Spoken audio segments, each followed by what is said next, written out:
Falcons.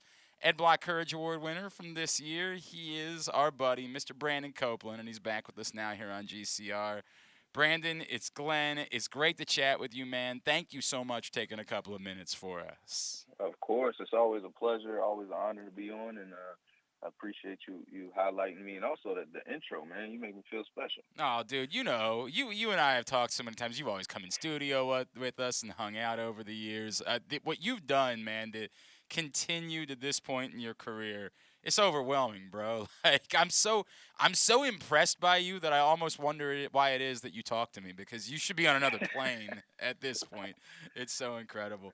Hey, unfortunately, it's one of the things we always talk about when Paul's around to get the Ed Block Courage Award, it largely ends up being because you had to go through something difficult. And I know a couple years Yeah. ago you had to battle a pretty significant pec injury and work your way through that.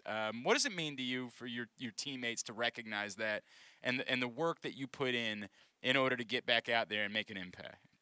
Yeah, no, it means everything. I mean, there, all of us as pro athletes, I think, you get awards over your career and your life, and whether it's rec league, high school, et cetera, college as well. But when you get voted on certain awards and they're a result of like votes and nominations from your peers, right?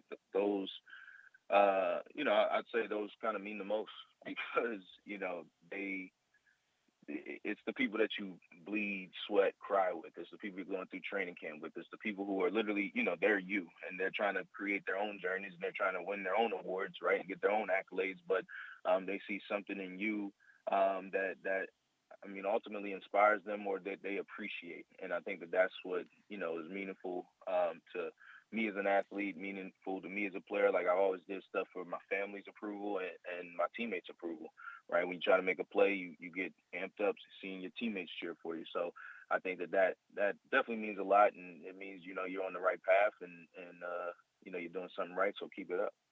There's no doubt. There's no doubt. The other part of that too, though, is and Brandon, I know you went through the injury, but the other part of just being recognized for the community work that you do, and Brandon, when we talk about you, it's not just you maybe, and I know you do your camp and all, but all the stuff you do, real life stuff with kids that make a difference and help them be successful. I mean, that's what it's all about.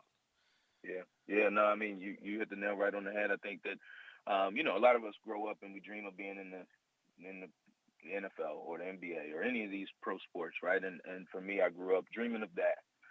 But I dreamed of that because I knew that it gave me a platform and an opportunity to help other people create the lives that they want, right? Like I am lucky I get to live my dream, right? And so how do I help other people get to do it? This is an amazing feeling. I want other people to do it. And so yeah, there's a number of things that we do. We're doing the camp again this summer, June 25th. So Glenn, I'll see you Oh, soon, I and look Paul, forward I'll see to you it. soon as well. I Yes, look. Yeah, yes, I, yes.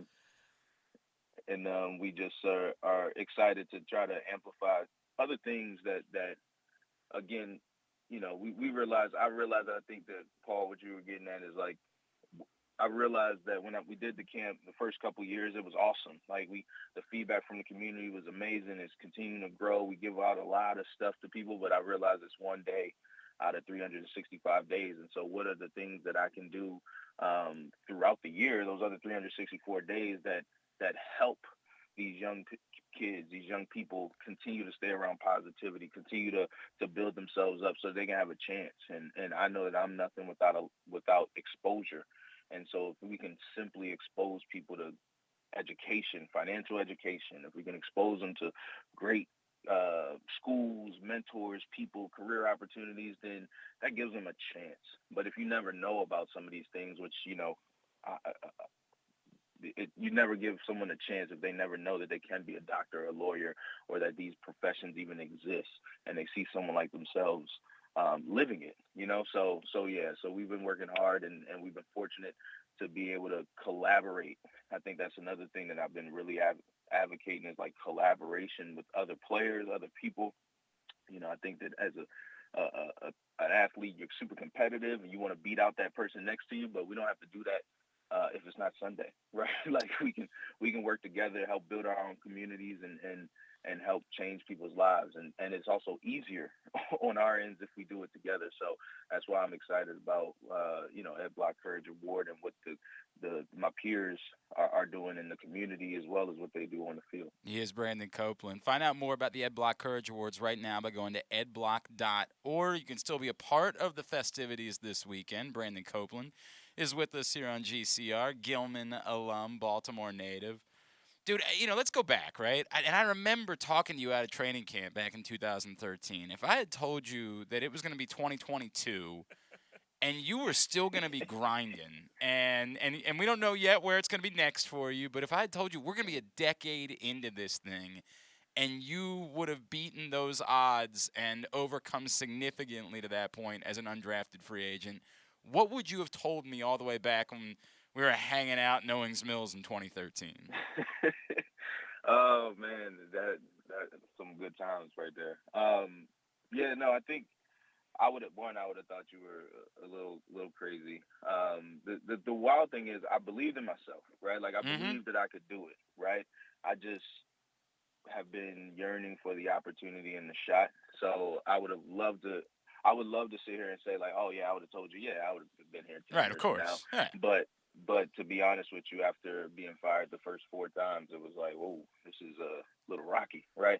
And I think that yeah, that's what courage is about, right? It's believing in something when others don't, and also trying to find ways to push yourself to realize your goals. So yeah, it would have. I would have never pictured it like this, but it's been a pretty cool journey, and yeah, let's let the story continue. Speaking of which, I mean, come on, it's got to come full circle, right? I mean, dude, you're available. The Ravens, I mean, like, I'm pretty sure the way it works is like Bobby Wagner's plan one, and then you're like 1A. I'm pretty sure that's the way the two of you have been looked at over the Right, years.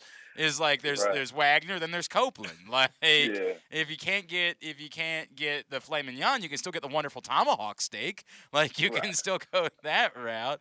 What Listen, can we start the campaign to bring BC home to finish it, let it come full circle in this way, like finish it maybe the way that it started, that type of yeah. deal. Listen, man, that would be a storybook ending right there. I'll tell you that much. But yeah, no, look, Eric DaCosta, I know they can give me a call, but yeah, like you said, Bobby is the fillet, But yeah, nah, like you said, I look at myself as being blessed, and so wherever, I me, know, as long I as know, dude. we get a helmet and some pads, we're gonna make it shake. But I will be honest, it would be nice to come back and ball in that purple and black one more time.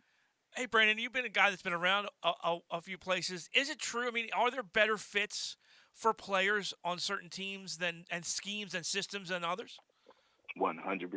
Yes, 100%. I think that as, yeah, different schemes. Like first you got your scheme, which is one fit 4-3-3-4. Even offenses, spread, option, run and gun, all those different types of things. Zone read. So yeah, you first and foremost you have your scheme, and then the second fit that you look for as a player is just the coaching fit, right? The personality fit. There's some coaches who, hey, are you gonna let me be me? Are you gonna let me play and potentially make mistakes? But if I make a mistake, then I'm gonna make two plays to when I make a mistake. Versus some coaches who, hey, I have it like this, and I want you to be a robot. Right. And I think that those are things that you see. I've had the opportunity to see over a career playing with six different teams. Not everyone gets to see that unless they have multiple coaching staffs on one team or something like that. But yeah, there's definitely a fit, and it matters. I will say it does matter. I used to not think it mattered as much in year three or four. Playing multiple positions. It was what it was because I'm always kind of in that flexible mindset. But I think a scheme is extremely important and the way you're being coached to do things are extremely important to a player's success for sure, and a team success, obviously. And I tell you, it was always fascinating to me too, because we're right around draft time. I always thought if you ever got to the sixth or seventh round, maybe you don't want to be drafted because Right. you never know where you're going to go. Whereas if you get into the free agent side, you can kind of pretty much pick where you want to go, right? And pick a Yeah, team that maybe fits you. yeah. No, I think you're right in that. And I know that there's a lot of mentors I've had and agents that have talked to me about, or had that same philosophy and thought process. I will say, as an undrafted guy, with my signing bonus being a whopping $1,000, when you hear those sixth and seventh rounders stand up and talk about, 30, 40, 50, 80,000, you're like, oh, hold Yeah. up, this is Yeah. a little different. Yeah. this Yeah. is a little different, Yeah. but I do agree with you. I think sometimes at some point there might be, at a certain point in the draft, I think maybe in the seventh round for sure. And also, I will say this too: it depends on the team and the organization, right? There's some teams who draft and their draft picks are gold, right? Like they are really putting a lot of effort, energy, and investment into those draft picks for a reason. There's some who, they might be stuck with a bunch of picks and have to to draft a bunch of people, right? That they don't even plan on keeping them all, right? So I think, obviously, as everything is, it's never black and white. It's some shades of gray, but having options and having the ability to find a scheme that fits you as a player is a dream come true. We let's get a couple of nerdy football ones out of the way. Brandon Copeland with us, Falcons Ed Block Courage Award recipient. Brandon, the AFC is insanely loaded at this point, and that includes Matt Ryan coming to play now in the AFC in Indianapolis. And I feel like there's a lot of people that are dismissive of Matt Ryan, like it's over. And it was funny to me that he brought up Matt Stafford at his press conference in Indianapolis because I kind of see something there where I'm like, man, you put him on a really talented roster that like otherwise appears to be really ready to win. I don't think Matt Ryan's done, man. I think he still played No, some not pretty at good all. football. What did you see from Matt Ryan? And like is there maybe a bit of like a sleeping giant factor there where like this is still, remember this is Matt Ryan that we're talking about. Right, right. Yeah, no, I think that's. I'm glad he brought up Stafford himself, but ultimately, it's. I mean, the man was in the Super Bowl a few years ago, right? You don't get that far without having talent. You don't even get close to that game without having a remarkable amount of talent, and the leader he is, the man he is in the locker room. Again, very very similar to what I saw with Stafford, and I remember it's funny. I was actually talking to my family Saturday. We had the family over, threw some stuff on the grill. Newsflash: I'm a chef. On So top of throw some everything stuff on else. the grill. But how many Yeah, more skills could you possibly have, bro? Seriously. God. uh, so I'm yeah, waiting we for you to throw be some like, and I stuff on. also play the piano on the Right. side. And No, I wish, I wish. But yeah, we throw some stuff on the grill, and I was literally just talking with my uncle. He came over and he was talking about some of the trades and some of the things happening in the league, and I was like, listen, I was saying it about Stafford years ago. Like, if he gets an opportunity, he's a really good quarterback. I remember when we were in Detroit, we had our struggles. We had a yeah, couple good years, and we had our struggles out of the 3 years I was there, and I was the people had written him off, and I'm like, this guy. If you see the throws he can make, it's remarkable, right? And it's the same thing with Matt Ryan. It's just giving him a system, giving him an entire working. Uh, I'll be blunt. An entire working, offensive line mm-hmm, and the mm-hmm. different pieces, a run game, offensive line, all of those different things that can help make his job easier, right? But the talent is there. The talent is remarkable, and you let him do his thing, and look what Stafford did. And again, I'm not saying Matt Ryan will get a Super Bowl this year unless I'm with the Colts. But ultimately, ultimately, I believe he'll be successful, and I wouldn't bet against him.